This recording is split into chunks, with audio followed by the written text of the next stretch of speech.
Selamat datang di mata kuliah Kimia Medisinal. Pada pertemuan kali ini kita akan sama-sama belajar tentang HKSA dari antihistamin. Di mana antihistamin sendiri merupakan senyawa yang berkhasiat untuk menghilangkan gejala dari suatu alergi.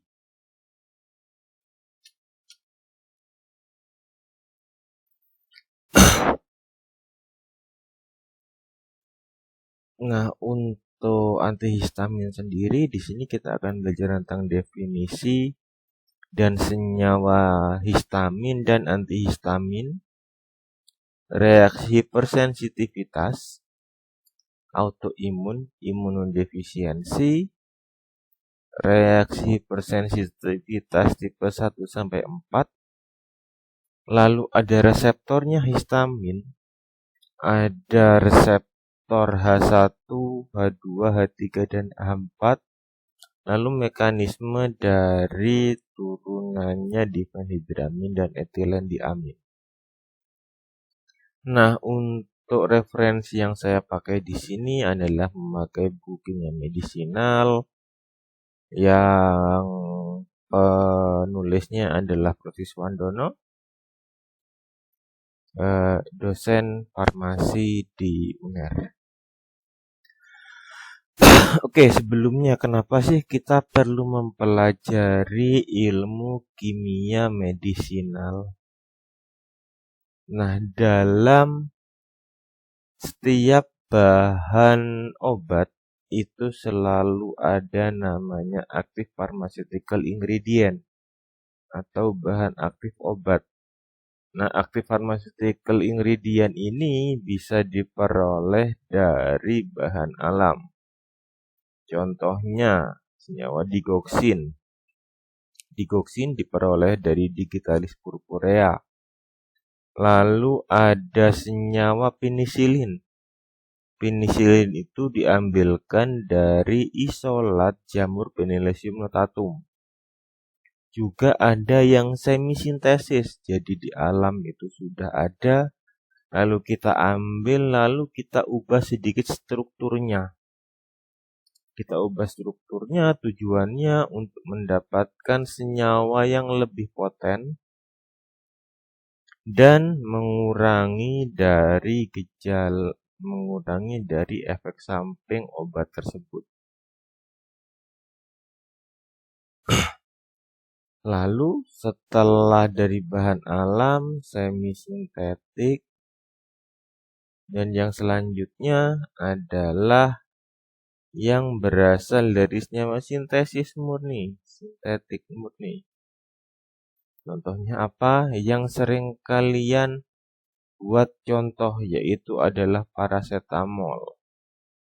Paracetamol adalah para aminofenol yang dimana senyawa tersebut diperoleh dari penambahan gugus amino pada senyawa fenacetin. Fenacetin sendiri dia memiliki aktivitas sebagai antipiretik yang cukup kuat, tetapi fenacetin dia memiliki kekurangan bersifat sangat hepatotoksik. Dengan kita memasukkan gugus amino pada senyawa fenacetin tersebut, maka akan menjadi paracetamol. Paracetamol tersebut jika dibandingkan dengan fenacetin, efek hepatotoksiknya lebih kecil. Terus setelah kita mengenal dari active pharmaceutical ingredient-nya dalam industri, dalam dunia riset, dalam dunia pendidikan, dan dalam dunia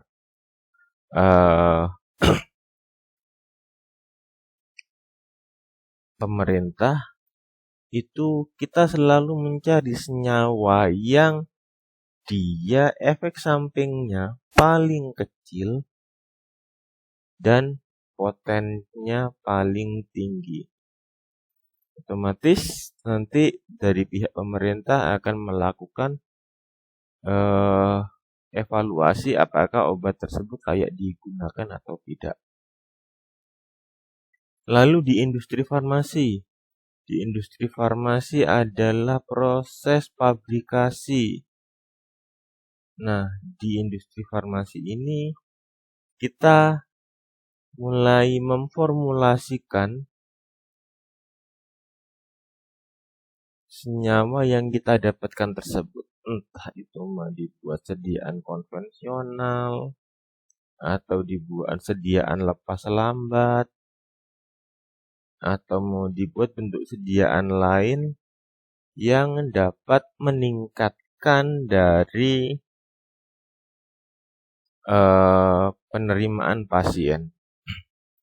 Setelah bahan aktif tersebut kita formulasi, lalu di sini akan menjadi senyawa obat. Nah, dari senyawa obat tersebut lalu kita distribusikan biasanya ke pedagang besar farmasi. Nah, di sini terjadi distribusi obat dan berdasarkan distribusi obat tersebut, kita bisa mengetahui dari active pharmaceutical ingredient kestabilannya. Nanti obat tersebut disimpan dalam suhu seperti apa? Misal, untuk sediaan vaksin, itu harus disimpan dalam cold storage, di mana suhunya 2-8 derajat Celcius. Untuk yang produknya, kalau yang kemarin yang lagi ramai vaksinnya dari Sinovac, itu 2-8 derajat Celcius. Untuk vaksin dari AstraZeneca harus minus 40 derajat Celcius. Nah, oleh sebab itu, sifat dari bahan aktif obat tersebut bisa mempengaruhi cara penyimpanannya dan nanti juga berpengaruh pada cara distribusinya. Setelah kita distribusikan, kita berikan kepada pasien, kita dispense. Nah, nanti di pasien langsung ini bisa berupa dalam apotek. Dalam apotek kita juga harus mengetahui cara penyimpanannya, cara penyimpanan dari obat tersebut, dan KIE apa yang harus diberikan kepada pasien. Misal, untuk sediaan suppositoria. Untuk sediaan suppositoria, itu diberi keterangan yang lengkap.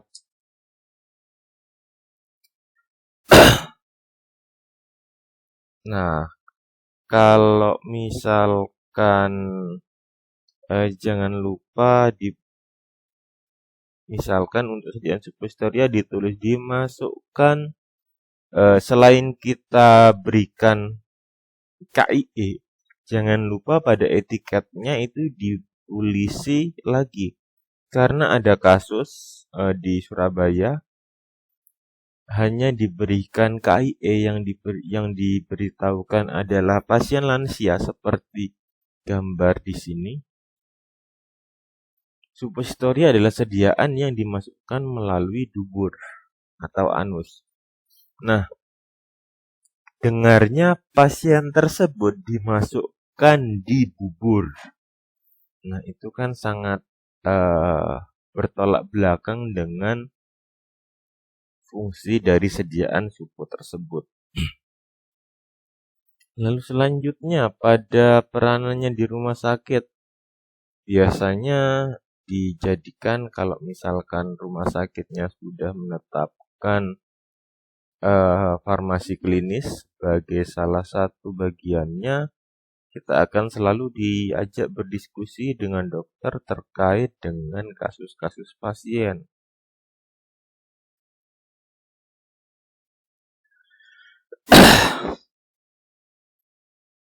Oke, nah selanjutnya kita lanjut ke topik kita?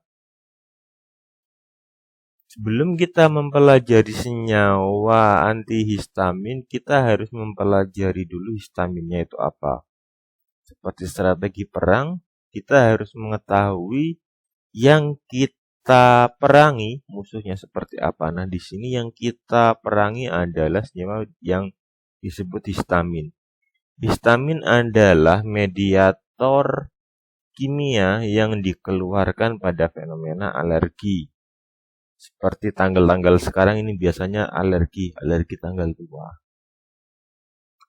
Penderita yang sensitif terhadap histamin atau mudah terkena alergi yang disebabkan jumlah enzim-enzim yang dapat merusak histamin oleh tubuh itu sangat sedikit.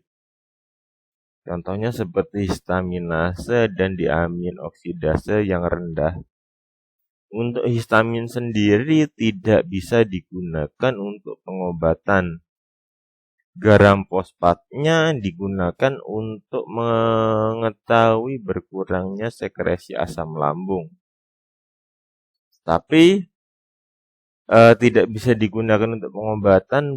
Senyawa dari histamin tersebut bisa digunakan untuk diagnosis dari karsinoma lambung dan untuk kontrol positif pada alergi kulit. Nah, mekanisme kerjanya dari histamin tersebut akan bereaksi dengan reseptor yang dinamakan histaminergik. Di mana reseptor histaminergik ada reseptor H1, H2, dan H3. Kalau berikatan dengan reseptor H1 akan menyebabkan kontraksi otot polos dan bronkeolus, akan meningkatkan permeabilitas vaskuler, dan meningkatkan sekresi dari mukosa. Hal ini berhubungan dengan peningkatan cGMP di dalam sel. Kalau misalkan dia berikatan dengan reseptor H1, juga bisa menyebabkan vasodilatasi dari arteri, sehingga cairan permeabel terhadap cairan dan plasma dari protein. Sehingga nanti cairannya, proteinnya tersebut akan sangat banyak, cairan plasmanya, sehingga dapat menyebabkan gejala sembab, uritik, dermatitis, dan urtikaria. Apabila ini terjadi, kita harus menggunakan antihistamin untuk antagonis H1. Makanya kalau misalkan alergi, biasanya ada yang alergi udang, alergi kerang, alergi jamur, dan alergi tanggal tua. Nah, itu biasanya agak ada gatal-gatalnya, terus ada agak bengkak, terus kemerahan. Untuk interaksi antihistamin dengan reseptor H2, tadi kita sudah berbicara dengan H1, sekarang kita lanjut dengan H2. Untuk H2 itu dapat meningkatkan sekresi asam lambung dan kecepatan kerja dari lambung. Kenapa hal ini bisa terjadi? Produksi asam lambung tersebut disebabkan karena penurunan cGMP di dalam sel dan peningkatan CAMP. Akibatnya nanti sekresi dari sekresi dari asam lambung tersebut akan meningkat dan dapat menyebabkan tukak lambung. Nah, ini biasanya yang kita kenal dengan istilah PUD, peptic ulcer disease. Lalu yang paling baru reseptor histamin, reseptor H3 ditemukan pada tahun 1987 yang menemukan namanya arang. Nah, reseptor ini terletak pada jaringan saraf otak dan jaringan perifer. Biasanya fungsinya adalah mengontrol sintesis dan pelepasan histamin, serta untuk melepaskan mediator alergi dan peradangan. Nah, untuk reseptor H3 ini akan diblok oleh antihistamin generasi antihistamin 3 atau AH3. Setelah kita mengetahui histaminnya, lalu kita mempelajari obat antihistaminnya. Nah, antihistamin adalah obat yang bertujuan untuk menghilangkan kerja dari histamin melalui mekanisme penghambatan kompetitif pada sisi reseptor H1, H2, dan H3. Jadi di sini mekanisme penghambatannya adalah kompetitif atau bersaing. Untuk mekanisme penghambatan kompetitif tersebut, apabila histaminnya jumlahnya lebih banyak, histaminnya itu jumlahnya meningkat, maka efek dari antihistaminnya tersebut akan berkurang. Efek antihistamin bukan merupakan suatu reaksi antigen dan antibodi karena dapat menetralkan atau mengubah efek histamin yang sudah terjadi. Nah, antihistamin pada umumnya tidak dapat mencegah produksi histamin. Jadi di sini yang kita hambat adalah histaminnya, bukan sumbernya. Jadi kan di sini ada sel tersebut akan menghasilkan histamin. Nah, nanti histaminnya jika berdekatan dengan reseptor akan timbul respon yang sesuai dengan yang tadi. Nah, untuk antihistamin sendiri dia menghambatnya pada histaminnya di sini, bukan pada produksi dari senyawa histamin tersebut. Seperti yang kita tahu, untuk antihistamin untuk reseptor histamin ada reseptor H1, H2, dan H3. Ingat, apabila ada active pharmaceutical ingredient, jika berikatan dengan reseptor, maka akan timbul respon dari obat. Atau respon tersebut bisa agonis atau meningkatkan kerja dari reseptornya, juga bisa antagonis menurunkan dari kemampuan reseptor tersebut. Untuk antihistamin sendiri merupakan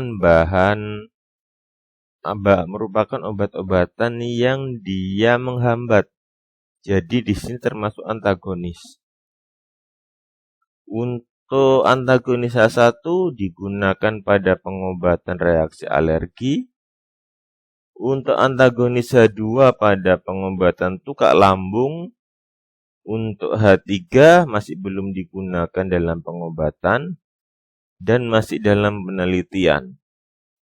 Nah, untuk antagonis H3 itu kemungkinan bisa digunakan untuk pengaturan sistem kardiovaskuler, pengobatan alergi, dan kelainan mental. Nah, selanjutnya ada respon hipersensitivitas. Apa sih respon hipersensitivitas itu? Reaksi hipersensitivitas adalah suatu perubahan spesifik yang didapatkan pada reaktivitas hospes yang diperantarai oleh respon imun. Biasanya untuk hipersensitivitas tersebut menyebabkan respon fisiologis yang tidak menguntungkan. Nah, untuk yang hipersensitivitas tersebut, dia reseptornya sangat sensitif sekali. Ya ibaratnya kalau misalkan cewek lagi PMS, lalu setelah itu dibonceng sama temennya, naik motor, ada geronjalan, wah itu pasti sangat sensitivitas sekali. Pasti temennya langsung dipukul kepalanya. Pak!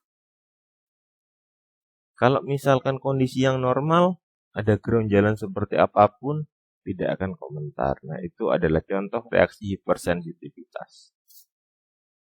Lalu selanjutnya ada gangguan autoimun. Gangguan autoimun ini adalah kegagalan fungsi dari sistem kekebalan tubuh yang dapat membuat tubuh menyerang jaringannya sendiri. Untuk reaksi autoimun sendiri, reaksi sistem antigen sel jaringan sendiri. Nah, akibatnya untuk orang yang mengalami gangguan autoimun itu dia selnya tidak kenal dengan jaringannya sendiri. Nah, ini kalau misalkan bahasanya yang sering kalian ketahui adalah teman makan teman. Nah, ini autoimun. Antigen tersebut disebut autoantigen, sedangkan apabila dibentuk antibodi maka disebut autoantibodi. Kalau yang pertama itu terlalu sensitif, lagi PMS. Kalau yang autoimun, teman makan teman. Nah, selanjutnya gimana dengan imunodefisiensi? Imunodefisiensi adalah keadaan terjadi penurunan imun. Hal ini terjadi karena ada dibagi menjadi dua. Yang pertama adalah primer. Yang primer tersebut umumnya disebabkan oleh kelainan genetik. Lalu ada yang sekunder. Untuk yang sekunder biasanya karena adanya penyakit seperti disebabkan oleh penyakit utama atau penggunaan obat-obatan. Penggunaan obat-obatan seperti kemoterapi, sitostatik, radiasi, dan obat-obatan imunosupresan yang bekerja menekan sistem kekebalan tubuh. Dan juga bisa pada pasien usia lanjut dan malnutrisi karena kekurangan gizi. Untuk imunodefisiensi sendiri adalah sekumpulan keadaan yang berlainan di mana sistem kekebalan tersebut tidak berfungsi secara spesifik, adequately spesifik, atau signifikan, sehingga infeksi lebih sering terjadi. Bila sering berulang, maka infeksi tersebut akan luar biasa berat dan biasanya berlangsung lebih lama. Nah, untuk ciri-ciri dari histamin, untuk ciri-ciri alergi ada alergi tipe 1, tipe 2, tipe 3, dan tipe 4. Di mana untuk alergi tipe 1 ini biasanya berupa respon alergi. Antibodinya yang berperan di sini adalah imunoglobulin E. Dan antigennya merupakan antigen eksogen. Waktu responnya lumayan cepat, 15 menit sampai 30 menit. Biasanya jaringannya yang mengalami respon alergi tersebut bengkak, kemerahan. Yang berperan di sini adalah basofil dan eosinofil. Dan untuk transfernya melalui antibodi. Contohnya adalah alergi. Lalu ada tipe 2. Tipe 2 itu adalah sitotoksik yang antibodinya yang berperan adalah imunoglobulin G dan imunoglobulin M. Antigennya terdapat pada permukaan sel. Responnya biasanya dalam menit atau jam. Nanti jaringannya akan lisis dan nekrosis. Lisis itu rusak. Histologinya terdapat pada antibodi dan komplement. Lalu transfernya merupakan antibodi. Biasanya kalau misalkan salah kita transfusi darah, maka akan terjadi respon alergi tipe yang kedua. Lalu ada respon tipe alergi tipe 3 imun kompleks. Untuk antibodinya adalah imunoglobulin G dan imunoglobulin M. Dia antigennya bersifat larut. Waktu responnya 3-8 jam. Penampakan jaringannya ada eritem, udem, dan nekrosis. Histologinya adalah komplement dan neutrofil. Transfernya adalah antibodi. Biasanya terdapat pada pasien sistemik lupus erythematosus SLE.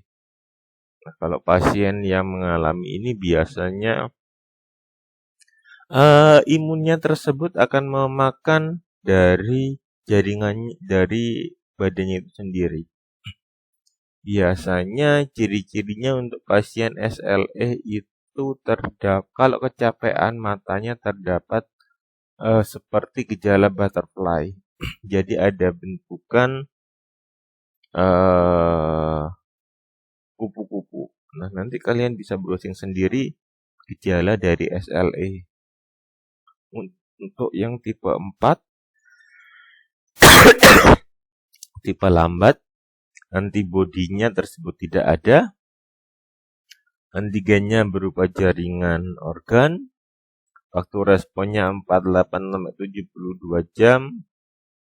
Penampakan jaringannya adalah eritema dan indurasi. Histologinya adalah sel limfosit dan sel monosit yang ditransfer dengan sel T. Nah, ini biasanya digunakan pada tes mantok untuk tes pasien TBC dan juga untuk keracunan IV. IV itu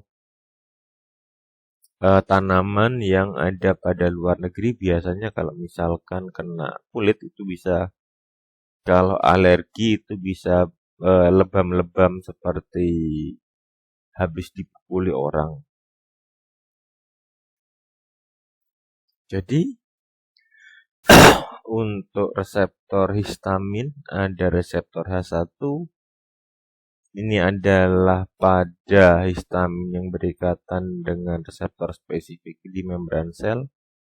Untuk reseptor H1 terdapat pada otot polos, endotel, dan otak. Untuk H2 terdapat pada mukosa, jaringan pencernaan, otot jantung, sel mas, dan otak. Lalu ada reseptor H3, dia terdapat pada presinap otak dan plexus myentricus. Untuk reseptor H4 ini yang terdapat pada sel eosinofil, neutrofil, dan sel CD4.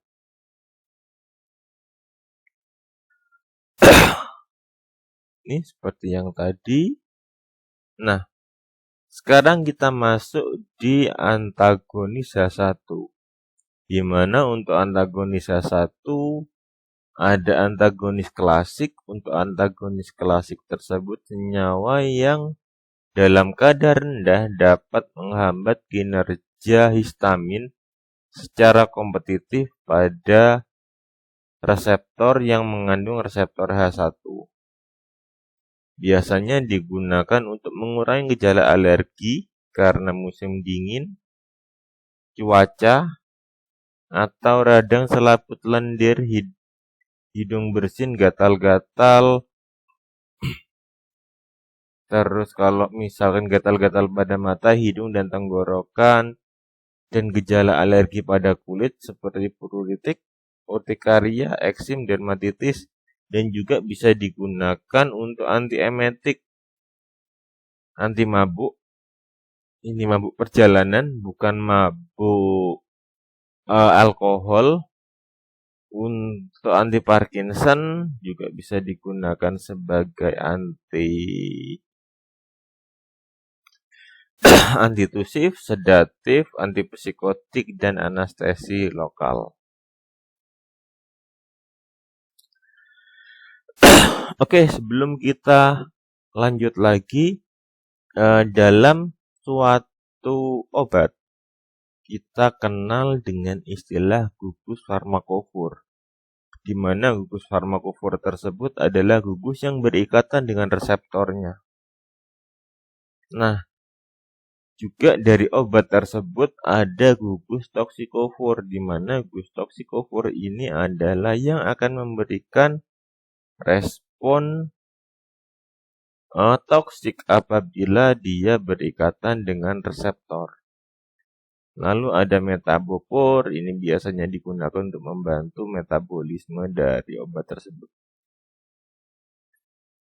Nah, kalau misalkan bentukannya seperti bentukan yang pertama, kita bisa memodifikasi gugus toksikofornya sehingga respon yang diberikan pada senyawa tersebut akan menjadi lebih rendah. Lalu ada obat yang toksikofurnya itu sama dengan metabopor. Nah, kalau misalkan seperti ini, kita juga bisa masih memodifikasi senyawa tersebut. Lalu, gimana kalau misalkan responnya tersebut dari gugus farmakofur, metabopor, dan farmakofornya itu menjadi satu? Apabila senyawa tersebut akan menjadi satu, maka kita tidak bisa melakukan apa-apa. Yang kita lakukan adalah TDM terapi, drug monitoring, dan untuk memantau respon dari gejala pasiennya tersebut. Saya ambil contoh, misalkan pada penggunaan ACE inhibitor yang kemarin. Apabila kita menggunakan ACE inhibitor, maka akan terdapat pemblokan bradikinin, di mana untuk bradikinin sendiri dia apabila di reseptor bradikinin, apabila orangnya sangat sensitif dengan reseptor bradikinin tersebut akan menyebabkan batuk kering. Oleh sebab itu, captopril memiliki efek samping, dia beberapa pasien akan menimbulkan batuk kering. Nah, lalu ada apabila farmakofornya kita beri molekul yang lain yang tidak mengganggu sehingga bisa meningkatkan efektivitas dari atme dari obat tersebut. Lalu untuk juga kita bisa memodifikasi farmakofornya sehingga ini kalau misalkan kita dimodifikasi bukan dimodifikasi, apabila bentukan farmakofornya tersebut dia memiliki bioisosterik. Nah, untuk apabila kita memodifikasi suatu obat, umumnya jangan kita mengubah gugus dari farmakofornya, tapi yang kita ubah adalah gugus dari toksikofur, metabopor, dan molekuler baggage atau sebagainya. Apabila kita mengubah dari farmakofornya, maka obat tersebut tidak mampu berikatan dengan reseptor. Misal, untuk yang senyawa ini, kalau misalnya kita ubah strukturnya, maka misalkan bentukannya akan jadi seperti ini. Ketika bentukannya seperti ini, maka senyawa tersebut tidak akan bisa masuk ke reseptor. Masuk dan tidak berikatan semua. Nah, begitu tidak berikatan semua, maka responnya bisa beda atau tidak bisa menurun atau bisa tidak memberikan respon. Nah, selanjutnya kita untuk senyawa antihistamin klasik ada hubungan struktur aktivitasnya. Ini adalah struktur yang umum pada gugus histamin, di mana ada CH2 di tengah, lalu ini ada gugus N, dan yang kita bisa modifikasi adalah X, AR aksen, R dan R aksen. Untuk gugus AR-nya tersebut, kita bisa memasukkan gugus aril. Contohnya ada senyawa fenil tersubstitusi, dan heteroaril. Untuk AR aksen juga kita bisa masukkan posisi aril pada gugus yang kedua. Untuk R dan R aksen di sini kita bisa gunakan senyawa dari turunannya alkil.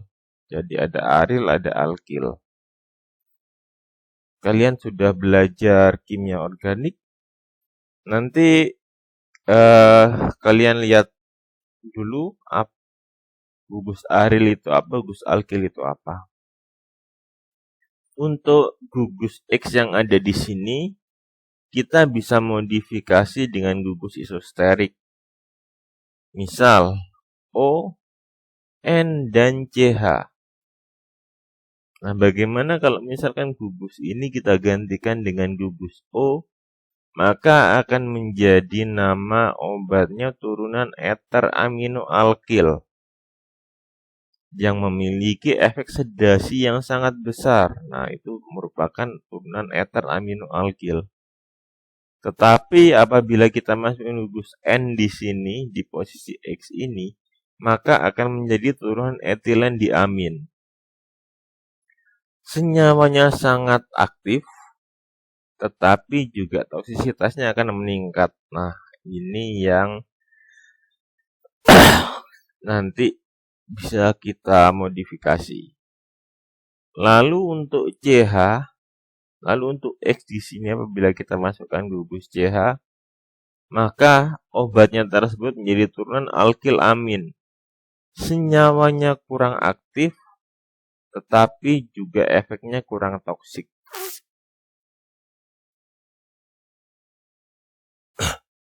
Apabila kita melakukan monosubstitusi dengan efek induktif atau yang mengurangi pada seperti gugus Cl pada senyawa aril, maka aktivitasnya akan meningkat karena akan memperkuat ikatan hidrofobik dengan reseptor.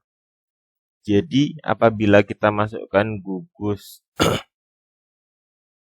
Cl tersebut pada posisi para dari AR atau AR aksen, jadi di sini arilnya kita masukkan substitusi posisi para dengan gugus Cl atau Br-, maka akan memperkuat respon ikatan hidrofobik dengan reseptor tersebut.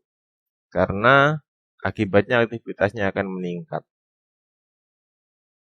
Tetapi apabila kita mensubstitusinya sama gugusnya pada posisi orto dan para, maka aktivitasnya akan menurun. Karena bentukan reseptornya tidak sesuai. Apabila kita melakukan dua substitusi pada posisi para, aktivitasnya akan menurun. Karena sesuai seperti gambar yang ini, bentukannya bisa berubah.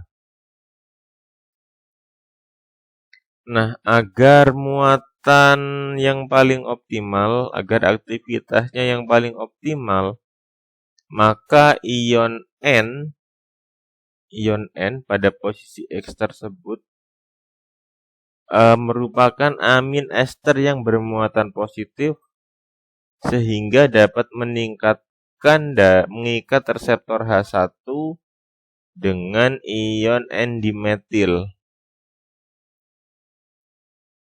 Tetapi apabila atom C-nya dipanjangkan, maka aktivitasnya akan menurun. Jadi di sini ada fenil tersubstitusi dan heteroaril. Kalau misalnya kalian menggunakan senyawa yang lebih panjang lagi, seperti amil, seperti heksil, maka aktivitasnya akan menurun. Untuk atom N tersebut, dia merupakan gugus dari struktur heterosiklik. Misalnya kita gunakan antazolin dan kloziklin, maka aktivitas dari antihistaminya akan meningkat. Jarak antara alkil antara atom X dan N akan memiliki ikatan yang optimal jika atom C-nya 2 dan jarak pusat cincin aromatiknya dan N-alifatiknya adalah 5-6 Armstrong. Karena mirip dengan jarak rantai samping molekul histamin. Apabila kita panjangkan rantainya, maka aktivitasnya akan menurun. Lalu untuk faktor steriknya yang mempengaruhi reseptor aktivitas H1 jika jaraknya adalah 5-6 Armstrong dan posisinya bisa dicapai apabila pada atom X dan N-nya akan membentuk konfigurasi berbentuk trans. Apabila isomer trans, maka dia bentukannya lebih aktif daripada isomer cis. Untuk aktivitasnya maksimal apabila kedua cincin aromatik difenhidramin tidak terletak pada bidang yang sama. Untuk pada turunan trisiklik yang sangat poten, contohnya seperti gugus fenotiazin, cincin A dan C dia tidak terletak pada bidang yang sama, sehingga akan membentuk bentukan perahu. Untuk obat feniramin, klorfeniramin, dan karboksinamin mempunyai stereo selektivitas terhadap reseptor H1. Bentuk isomer dekstronya itu lebih aktif dibandingkan isomer levo. Oleh sebab itu ada namanya obat dexklorfeniramin maleat. It means klorfeniramin yang dia rotasinya ke arah dextro. Untuk senyawa stereo selektif, dia memiliki pusat asimetrik yang terletak pada atom C, di mana senyawa tersebut mengikat cincin aromatik. Bila tidak, aktivitasnya akan menurun. Untuk struktur antagonis H1 pada senyawa antikolinergik akan mempunyai persamaan apabila antagonis H1-nya itu memiliki aktivitas antikolinergik yang lebih besar, sedangkan untuk senyawa antikolinergik aktivitas antihistaminya tersebut akan meningkat juga. Jadi apabila kita memiliki senyawa yang bersifat antikolinergik, itu memiliki senyawa yang mirip aktivitasnya dengan antagonis H1.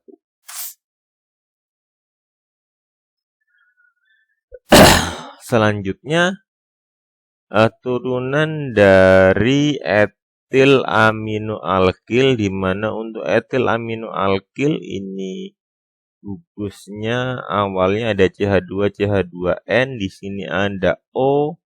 Apabila ada O, maka apabila kita memasukkan gugus Cl, Br dan OCH3 pada posisi para, pada posisi para yang senyawanya di sini, maka aktivitasnya tersebut akan meningkat dan efek sampingnya akan menurun. Lalu apabila kita memasukkan nukleus para pada cincin aromatis tersebut, pada posisi cincin aromatis maka aktivitasnya akan meningkat, tetapi pada pemasukannya orto aktivitasnya akan menurun dan memiliki efek antikolinergik yang meningkat. Untuk senyawa yang memiliki aktivitas antikolinergik cukup bermakna karena senyawa tersebut memiliki senyawa yang mirip dengan senyawa antikolinergik eter amino alkohol. Nah, ini adalah contoh obatnya dari senyawa eter amino alkil, di mana di sini ada OCH3. Lalu di sini apabila kita memasukkan dua cincin aromatis di sini, maka aktivitasnya tersebut akan meningkat dan efek sampingnya akan menurun. Ini senyawanya dimasukkan semua. Contoh obatnya adalah difenhidramin, klordifenhidramin, bromodifenhidramin, metildifenhidramin, mehidiramin, dan dimenhidrinat. Untuk dimenhidrinat pada senyawa R merupakan berisi glukus hidrogen dan garam kloroteofilinat. Lalu ada senyawa di sini ada obat karboksinonimin, klemastin, klorfenoksamin, dan pipirin hidrinat. Nah, untuk difenhidramin HCl, patennya yang biasanya adalah Benadryl, itu merupakan antihistamin kuat, memiliki efek sedatif, antikolinergik. Senyawa ini biasanya digunakan untuk pengobatan alergi, uritik, urtikaria, dermatitis. Nah, ini biasanya kita kenal dengan istilah gatal-gatal. Gatal-gatal ya, bukan gadal-gadal.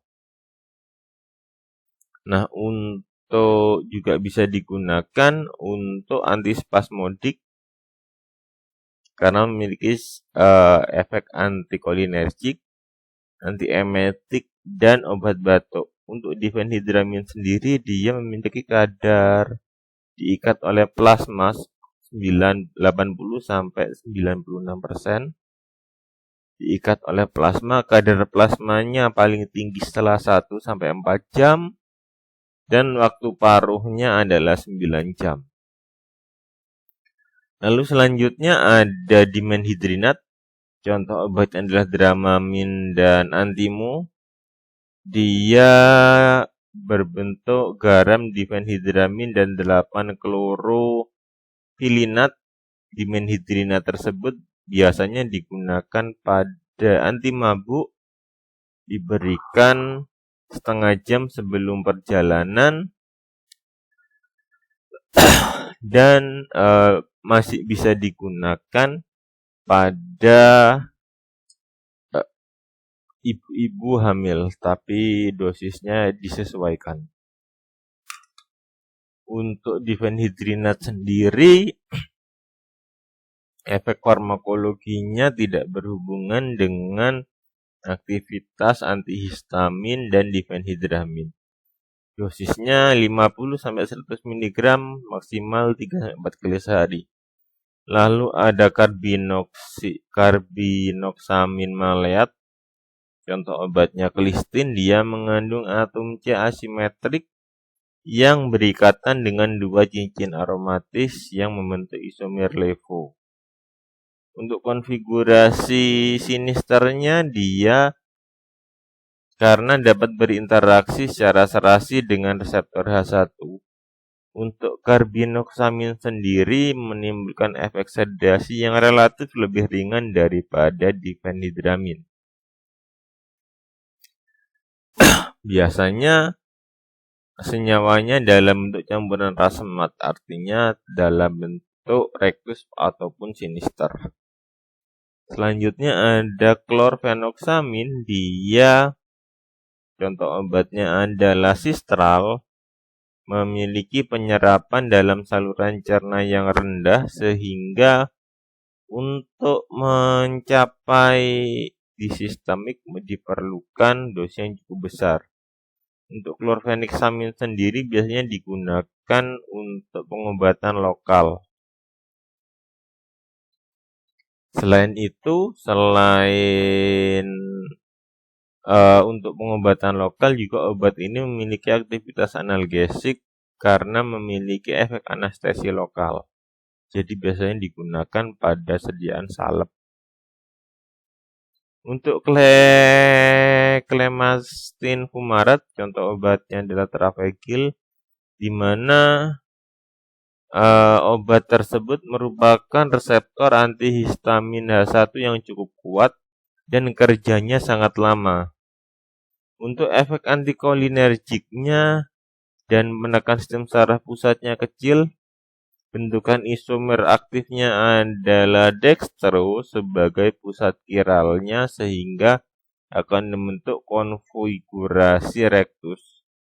Untuk klesmatin sendiri dia digunakan untuk memperbaiki gejala pada penyakit alergi, dermatitis, rinitis, seperti gatal-gatal ini, uritik, urtikaria, eksim, dermatitis itu sama dengan gatal-gatal. Dan juga bisa digunakan sebagai antikolinergik. Untuk klesmatinya sendiri diserap dengan cepat dalam saluran cerna, memiliki kadar plasma tertinggi setelah 5-7 jam, dan masa obatnya cukup lama yaitu 10-12 jam. Lalu ada obat iprinhidrinat, yaitu contoh obatnya adalah Colton. Dia difenilpiramin 8 chlorotheofilinat, biasanya digunakan untuk pengobatan rintis alergi, konjungtiva, dan demam karena alergi. Dosisnya 3-6 mg 2 kali sehari. Selanjutnya ada obat turunan fenotiazin, di mana untuk obat turunan fenotiazin sendiri dia memiliki aktivitas antihistamin yang dan juga memiliki efek tranquilizer, antiemetik, serta mengadakan potensiasi pada obat analgesik dan sedatif. Pada pemasukan gugus CF3 pada struktur tersebut, pada posisi 2 akan menyebabkan perpanjangan atom C rantai samping. Misal apabila kita tambahkan senyawa etil menjadi propil, maka antihistaminnya akan turun dan efek tranquilizer-nya akan meningkat.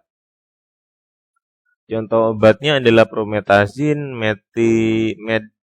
metilzazine, mequitazine, oxomemazine, ciproheptadine,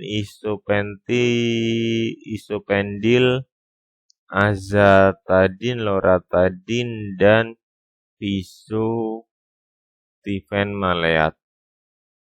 Pada turunan fenotiazin ini hubungan HKSA-nya tidak jelas, jadi belum bisa dijelaskan.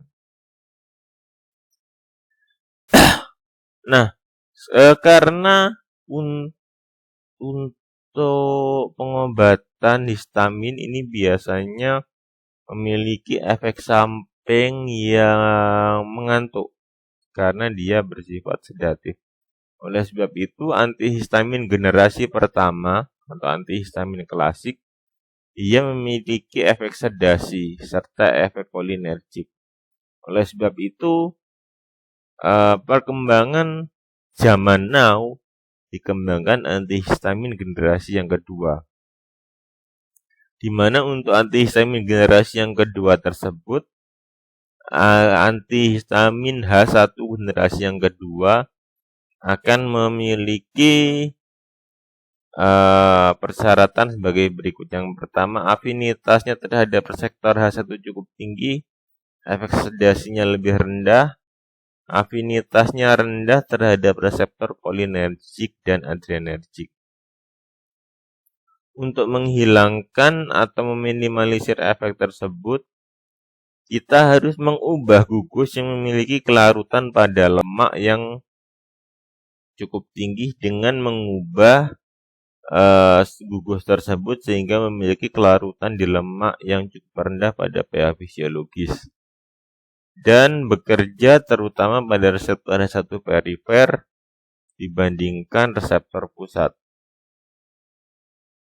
Nah, setelah pengembangan tersebut kita dapatkan obat-obat untuk antihistamin generasi yang kedua adalah terfenadrin, fexonadrin, astemisol, sefrantim, loratadin, cetirizine. Ini yang biasanya digunakan, yang sering digunakan adalah insidal, cetirizine, akritazin, taksifilin, dan sodium kromolin. Oke, jika kita lihat pada senyawa tersebut, maka kita bisa mengetahui di sini ada gugus Cl yang akan berperan untuk meningkatkan polaritas dari senyawanya tersebut sehingga dia memiliki gugus yang relatif nonpolar. Nah, untuk yang senyawa tersebut di sini ada pada R-nya apabila kita panjangkan, kita tambahkan CH3 atau gugus COOH, gugus asetat, maka senyawanya tersebut dia akan menjadi relatif tidak polar. Jika dibandingkan dengan sebelumnya, di sini terdapat gugus OH, di mana gugus OH tersebut akan menurunkan polaritas dari senyawanya tersebut. Dan di sini juga terdapat gugus OH. Terima kasih. Jika ada pertanyaan, silakan berdiskusi di Teams.